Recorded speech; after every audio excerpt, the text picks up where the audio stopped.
ओम शांति 24/2/2025 प्रातः मुरली। ओम शांति। बाप दादा मधुबन। बाबा आज कह रहे हैं, मीठे बच्चे, ये रूहानी हॉस्पिटल तुम्हें आधा कल्प के लिए एवर हेल्दी बनाने वाली है। यहाँ तुम देही अभिमानी होकर बैठो। मीठे बच्चे, ये रूहानी हॉस्पिटल तुम्हें आधा कल्प के लिए एवर हेल्दी बनाने वाली है। यहाँ तुम देही अभिमानी होकर बैठो। प्रश्न: धंधा आदि करते भी कौन सा डायरेक्शन बुद्धि में याद रहना चाहिए? उत्तर: बाप का डायरेक्शन है, तुम किसी साकार व आकार को याद नहीं करो। एक बाप की याद रहे तो विकर्म विनाश हो। इसमें कोई ये नहीं कह सकता कि फुर्सत नहीं। सब कुछ करते भी याद में रह सकते हो। ओम शांति। मीठे मीठे रूहानी बच्चों प्रति बाप का good morning. Good morning. Good morning के बाद बच्चों को कहा जाता है, बाप को याद करो। बुलाते भी हैं, हे पतित पावन, आकर पावन बनाओ। तो बाप पहले पहले ही कहते हैं, रूहानी बाप को याद करो। रूहानी बाप तो सबका एक ही है। फादर को कभी सर्वव्यापी नहीं माना जाता है। तो जितना हो सके बच्चे पहले पहले बाप को याद करो। कोई भी साकार व आकार को याद नहीं करो सिवाय एक बाप के। ये तो बिल्कुल सहज है ना। मनुष्य कहते हैं हम बिजी रहते हैं, फुर्सत नहीं, परंतु इसमें तो फुर्सत सदैव है। बाप युक्ति बतलाते हैं, ये भी जानते हो, बाप को याद करने से ही हमारे पाप भस्म होंगे। मुख्य बात है यह, धंधे आदि की कोई मनाह नहीं। वो सब करते हुए सिर्फ बाप को याद करो तो विकर्म विनाश हो। ये तो समझते हैं हम पतित है। साधु संत ऋषि मुनि आदि सब साधना करते हैं। साधना की जाती है भगवान से मिलने की। जो जब तक इनका परिचय ना हो तब तक तो मिल नहीं सकते। तुम जानते हो बाप का परिचय दुनिया में कोई को भी नहीं है। देह का परिचय तो सबको है। बड़ी चीज का परिचय झट हो जाता है। आत्मा का परिचय तो जब बाप आए तब समझें। आत्मा और शरीर दो चीजें हैं। आत्मा एक स्टार है और बहुत सूक्ष्म है। उनको कोई देख नहीं सकते। तो यहाँ जब आकर बैठते हैं तो देही अभिमानी होकर बैठना है। ये भी एक हॉस्पिटल है ना, आधा कल्प के लिए एवर हेल्दी होने की। आत्मा तो है अविनाशी, कभी विनाश नहीं होता। आत्मा का ही सारा पार्ट है। आत्मा कहती है, मैं कभी विनाश को नहीं पाता हूँ। इतनी सब आत्माएं अविनाशी है, शरीर है विनाशी। अब तुम्हारी बुद्धि में यह बैठा हुआ है कि आत्मा अविनाशी है। हम 84 जन्म लेते हैं। ये ड्रामा है। इसमें धर्म स्थापक कौन कौन कब आते हैं, कितने जन्म लेते होंगे, ये तो जानते हो। 84 जन्म जो गाए जाते हैं जरूर किसी एक धर्म के होंगे। सभी के तो हो न सके। सब धर्म इकट्ठे तो आते नहीं। हम दूसरों का क्या हिसाब क्यों बैठ निकाले। जानते हैं फलाने फलाने समय पर धर्म स्थापन करने आते हैं, उसकी फिर वृद्धि होती है। सब सतो प्रधान से तमो प्रधान तो होने ही है। दुनिया जब तमो प्रधान होती है तब फिर बाप आकर सतो प्रधान सतयुग बनाते हैं। अभी तुम बच्चे जानते हो, हम भारतवासी ही फिर नई दुनिया में आकर राज्य करेंगे और कोई धर्म नहीं होगा। तुम बच्चों में भी जिनको ऊंच मर्तबा लेना है वो जास्ती याद में रहने का पुरुषार्थ करते हैं और समाचार भी लिखते हैं कि बाबा हम इतना समय याद में रहता हूँ। कई तो पूरा समाचार लज्जा के मारे देते नहीं, समझते हैं बाबा क्या कहेंगे। परंतु मालूम तो पड़ता है ना, स्कूल में टीचर स्टूडेंट्स को कहेंगे ना कि तुम अगर पढ़ेंगे नहीं तो फेल हो जाएंगे। लौकिक माँ बाप भी बच्चे की पढ़ाई से समझ जाते हैं। ये तो बहुत बड़ा स्कूल है, यहाँ तो नंबर वार बिठाया नहीं जाता, बुद्धि से समझा जाता है। नंबर वार तो होते ही है ना। अब बाबा अच्छे अच्छे बच्चों को कहाँ भेज देते हैं, वो फिर चले जाते हैं तो दूसरे लिखते हैं हमको महारथी चाहिए, तो ज़रूर समझते हैं वो हमसे होशियार नामी ग्रामी है। नंबर वार तो होते हैं ना। प्रदर्शनी में भी अनेक प्रकार के आते हैं, तो गाइड्स भी खड़े रहने चाहिए जांच करने के लिए। रिसीव करने वाले तो जानते हैं ये किस प्रकार का आदमी है, तो उनको फिर इशारा करना चाहिए कि इनको तुम समझाओ। तुम भी समझ सकते हो, first grade, second grade, third grade सब है। यहाँ तो सब की सर्विस करनी ही है। कोई बड़ा आदमी है तो ज़रूर बड़े आदमी की खातिरी तो सब करते ही है। ये कायदा है। बाप अथवा टीचर बच्चों की क्लास में महिमा करते हैं, ये भी सबसे बड़ी खातिरी है। नाम निकालने वाले बच्चों की महिमा अथवा खातिरी की जाती है। ये फलाना धनवान है, रिलीजियस माइंडेड है, ये भी खातिरी है ना।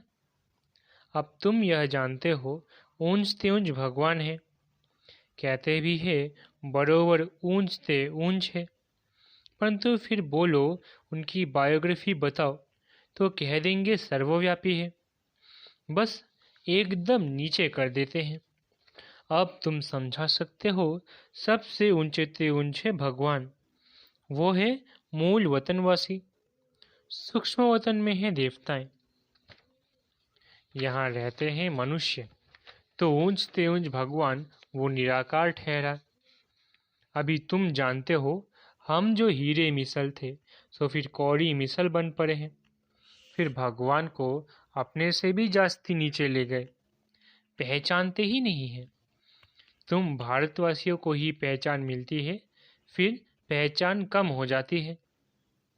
अभी तुम बाप की पहचान सबको देते जाते हो, ढेरों को बाप की पहचान मिलेगी। तुम्हारा मुख्य चित्र है ही यह त्रिमूर्ति, गोला, झार, इनमें कितनी रोशनी है। ये तो कोई भी कहेंगे ये लक्ष्मी नारायण सतयुग के मालिक थे। अच्छा, सतयुग के आगे क्या था, ये भी अभी तुम जानते हो। अभी है कलयुग का अंत, और है भी प्रजा का प्रजा पर राज्य। अभी राजा ही तो है नहीं, कितना फर्क है। सतयुग के आदि में राजाएं थे, और अभी कलयुग में भी राजाएं हैं। भल कोई वह पावन नहीं है, परंतु कोई पैसा देकर भी टाइटल ले लेते हैं। महाराजा तो कोई है नहीं, टाइटल खरीद कर लेते हैं। जैसे पटियाला का महाराजा, जोधपुर बीकानेर का महाराजा, नाम तो लेते हैं ना। यह नाम अविनाशी चला आता है। पहले पवित्र महाराजाएं थे, अब है अपवित्र महाराजाएं, अक्षर चला आता है। इन लक्ष्मी नारायण के लिए कहेंगे ये सतयुग के मालिक थे। किसने राज्य लिया, अभी तुम जानते हो राजाई की स्थापना कैसे होती है। बाप कहते हैं मैं तुमको भी पढ़ाता हूँ 21 जन्मों के लिए, वो तो पढ़ कर इसी जन्म में ही बैरिस्टर आदि बनते हैं। तुम अभी पढ़कर भविष्य महाराजा महारानी बनते हो। ड्रामा प्लान अनुसार नई दुनिया की स्थापना हो रही है। अभी है पुरानी दुनिया। भल कितने भी अच्छे अच्छे बड़े महल है, परंतु हीरे जवाहरातों के महल तो बनाने की कोई में ताकत नहीं है। सतयुग में ये सब हीरे जवाहरातों के महल बनाते हैं ना, बनाने में कोई देरी थोड़ी ही लगती है। यहाँ भी अर्थक्वेक आदि होती है तो बहुत कारीगर लगा देते हैं, 1-2 वर्ष में सारा शहर खड़ा कर देते हैं। नई दिल्ली बनाने में करके 8-10 वर्ष लगे, परंतु यहाँ के लेबर और वहाँ के लेबर्स में तो फर्क रहता है ना। आजकल तो नई नई इन्वेंशन भी निकालते रहते हैं। मकान बनाने की साइंस का भी जोड़ है। सब कुछ तैयार मिल जाता है। झट फ्लैट तैयार, बहुत जल्दी जल्दी बनते हैं। तो ये सब वहाँ काम में तो आते हैं ना। ये सब साथ चलने हैं। संस्कार तो रहते हैं ना। ये साइंस के संस्कार भी चलेंगे। तो अब बाप बच्चों को समझाते रहते हैं, पावन बनना है तो बाप को याद करो। बाप भी गुड मॉर्निंग कर फिर शिक्षा देते हैं। बच्चे बाप की याद में बैठे हो, चलते फिरते बाप को याद करो, क्योंकि जन्म जन्मांतर का सिर पर बोझा है। सीढ़ी उतरते उतरते 84 जन्म लेते हैं। अभी फिर एक जन्म में चढ़ती कला होती है। जितना बाप को याद करेंगे उतना खुशी भी होगी, ताकत मिलेगी। बहुत बच्चे हैं जिनको आगे नंबर में रखा जाता है, परंतु याद में बिल्कुल रहते नहीं हैं। भल ज्ञान में तीखे हैं, परंतु याद की यात्रा है नहीं। बाप तो बच्चों की महिमा करते हैं। ये भी नंबर 1 में है तो जरूर मेहनत भी करते होंगे ना। तुम हमेशा समझो कि शिव बाबा समझाते हैं तो बुद्धि योग वहाँ लगा रहेगा। ये भी सीखता तो होगा ना।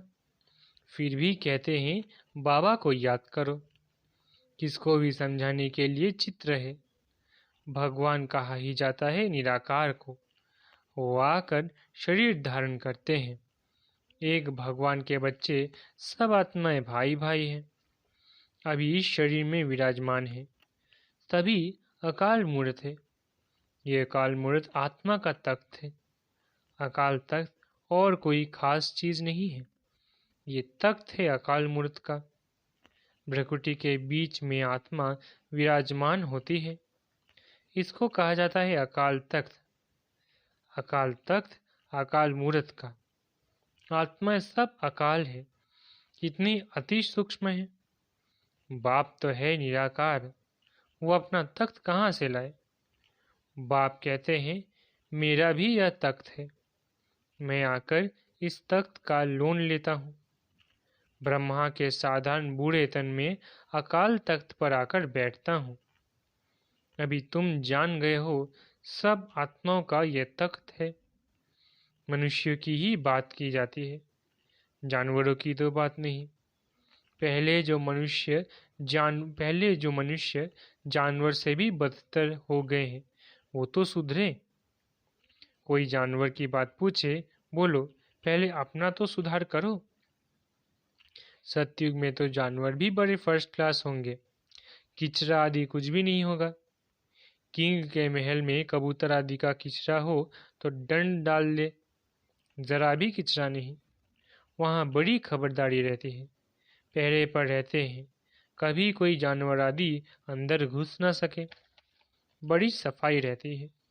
लक्ष्मी नारायण के मंदिर में भी कितनी सफाई रहती है। शंकर पार्वती के मंदिर में कबूतर भी दिखाते हैं, तो जरूर मंदिर को भी खराब करते होंगे। शास्त्रों में तो बहुत दंत कथाएं लिख दी है। अभी बाप बच्चों को समझाते हैं। उनमें भी थोड़े हैं जो धारणा कर सकते हैं, बाकी तो कुछ नहीं समझते। बाप बच्चों को कितना प्यार से समझाते हैं। बच्चे बहुत बहुत मीठे बनो, मुख से सदैव रत्न निकलते रहें। तुम हो रूप बसंत, तुम्हारे मुख से पत्थर नहीं निकलने चाहिए। आत्मा की ही महिमा होती है। आत्मा कहती है मैं प्रेसिडेंट हूँ, फलाना हूँ, मेरे शरीर का नाम यह है। अच्छा, आत्माएं किसके बच्चे हैं? एक परमात्मा के, तो जरूर उनसे वर्षा मिलता होगा। वो फिर सर्वव्यापी कैसे हो सकता है? तुम समझते हो हम भी पहले कुछ नहीं जानते थे, अभी कितनी बुद्धि खुली है। तुम कोई भी मंदिर में जाएंगे, समझेंगे ये तो सब झूठे चित्र है। 10 भुजाओं वाला हाथी की सूंड वाला कोई चित्र होता है क्या? ये सब है भक्ति मार्ग की सामग्री। वास्तव में भक्ति होनी चाहिए एक शिव बाबा की, जो सबका सदगति दाता है। तुम्हारी बुद्धि में है ये लक्ष्मी नारायण 84 जन्म लेते हैं, फिर उंज तिउंज बाप ही आकर सबको सदगति देते हैं। उनसे बड़ा कोई है नहीं। ये ज्ञान की बातें तुम्हारे में भी नंबरवार धारण कर सकते हैं। धारणा नहीं कर सकते तो बाकी क्या काम के रहे। कई तो अंधों की लाठी बनने के बदले अंधे बन जाते हैं। गऊ जो दूध नहीं देती तो उसे पिंजरपुर में रखते हैं। ये भी ज्ञान का दूध नहीं दे सकते हैं। बहुत है जो कुछ पुरुषार्थ नहीं करते, समझते नहीं कि हम कुछ तो किसका कल्याण करें। अपनी तकदीर का ख्याल ही नहीं रहता है। बस जो कुछ मिला सो अच्छा। तो बाप कहेंगे इनकी तकदीर में नहीं है। अपनी सद्गति करने का पुरुषार्थ तो करना चाहिए। देही अभिमानी बनना है। बाप कितना ऊंचते ऊंचे और आते देखो कैसे पतित दुनिया पतित शरीर में है। उनको बुलाते ही पतित दुनिया में है। जब रावण दुख देते हैं तो बिल्कुल ही भ्रष्ट कर देते हैं, तो बाप आकर श्रेष्ठ बनाते हैं। जो अच्छा पुरुषार्थ करते हैं वो राजा रानी बन जाते हैं। जो पुरुषार्थ नहीं करते वो गरीब बन जाते हैं। तकदीर में नहीं है तो तदबीर भी कर नहीं सकते। कोई तो बहुत अच्छी तकदीर बना लेते हैं। हर एक अपने को देख सकते हैं कि हम क्या सर्विस करते हैं। अच्छा, मीठे मीठे सिखलधे बच्चों प्रति माता पिता बाप दादा का याद प्यारा गुड मॉर्निंग। रूहानी बाप की रूहानी बच्चों को नमस्ते। हम रूहानी बच्चों की रूहानी माता पिता बाप दादा को याद प्यार गुड मॉर्निंग और नमस्ते। धारणा के लिए मुख्य सार। पहला, रूप बसंत बन मुख से सदैव रत्न निकालने हैं। बहुत बहुत मीठा बनना है। कभी भी पत्थर कटु वचन नहीं निकालना है। दूसरा, ज्ञान और योग में तीखा बन अपना और दूसरों का कल्याण करना है। अपनी ऊंच तकदीर बनाने का पुरुषार्थ करना है। अंधों की लाठी बनना है।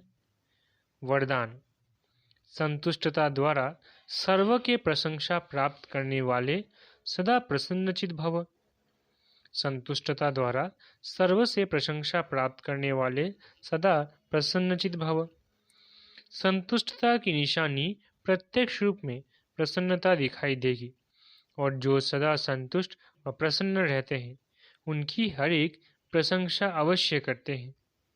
तो प्रशंसा प्रसन्नता से ही प्राप्त कर सकते हो।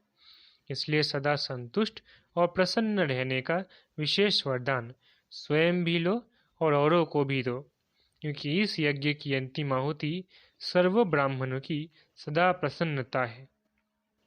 जब सभी सदा प्रसन्न रहेंगे तब प्रत्यक्षता का आवाज गूंजेगा, अर्थात विजय का झंडा लहराएगा। स्लोगन, डायमंड बन। डायमंड बनने का मैसेज देना ही डायमंड जुबिली मनाना है। स्लोगन, डायमंड बन। डायमंड बनने का मैसेज देना ही डायमंड जुबिली मनाना है। अव्यक्त इशारे, एकांत प्रिय बनो। एकता और एकाग्रता को अपनाओ। एकांतवासी बनना अर्थात चारों ओर के वाइब्रेशन से परे चले जाना। कई ऐसे होते हैं जिन्हें एकांत पसंद नहीं आता। संगठन में रहना, हंसना, बोलना ज्यादा पसंद आता है, लेकिन ये हुआ बाहर मुक्ता में आना। अभी अपने को एकांतवासी बनाओ, अर्थात सर्व आकर्षण के वाइब्रेशन से अंतर्मुख बनो। अब समय ऐसा आ रहा है जो यही अभ्यास काम में आएगा। अगर बाहर की आकर्षण के वशीभूत होने का अभ्यास होगा तो समय पर धोखा दे देगा। अच्छा, ओम शांति। शुक्रिया बाबा।